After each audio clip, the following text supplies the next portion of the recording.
Hello, everyone, and welcome to today's Quick Tip. I'm Chris, and I'm here with Mike. And today, we'll be talking about importing and exporting color libraries into and out of Ergosoft. So, Mike, pretty straightforward process. Take us through how we get color libraries into and out of the RIP.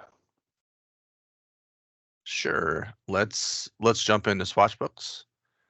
So I have this swatchbook here called Ergo Main. I want to back it up, export it, send it to somebody else, whatever. I'm going to go to export right here. So the top options here are for the whole entire swatchbook. So I'm going to do export. You do have a bunch of options here.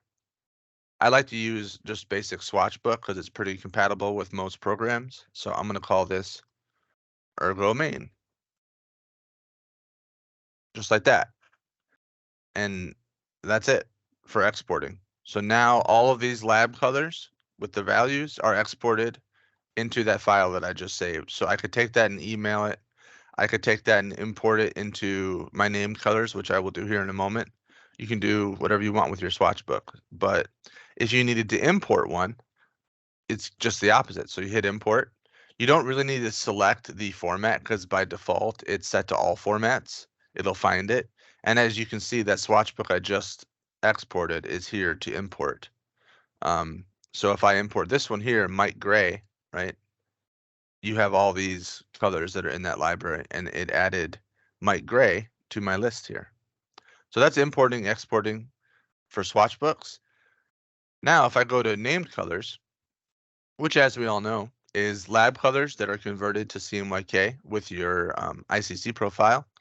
If I go here to import and find my file, this is the one I just exported, Ergo Main. I'm going to import this. It is going to ask you if you already have colors. It's going to ask you if you want to replace them. So I'm just going to hit yes because I do want to replace it. And here's all my new colors and with the CMYK values. Now to export this, it's very similar. Here's export. Once again, you can choose your different options here. So if you want to do, maybe we'll call this named Ergo Main, right? Ergo Main, and export it. Now it's exported as a swatch book.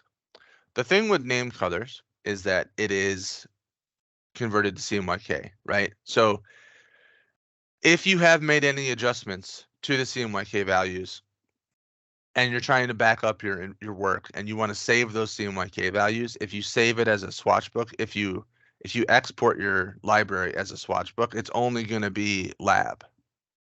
So what you want to use is CGAT's 17 device colors. This will save your lab and your CMYK values. We'll call this Ergo Main, and then we'll just do CMYK at the end of it, right? So now if I export this as CGAT's device colors, it is going to save all of my work, all of my new adjustments to my CMYK mixes, but it's also going to save the lab values. Swatch books, again, only save the lab values, and the CGAT's device colors saves all of the values. Now, multiple of these only do lab values. For instance, this one, CGAT's lab, is only lab. These are only lab. So the device colors is what you want to use if you're trying to actually back up your CMYK values. Excellent. And then that's basically it. You can send all those to your customers or your coworkers or whatever you want to do. Very good. Definitely a pretty straightforward process with a lot of options and a lot of flexibility in terms of the file format. So that's very helpful. Okay, that'll do it for today. Thank you for watching, everybody, and please contact us if you have any questions.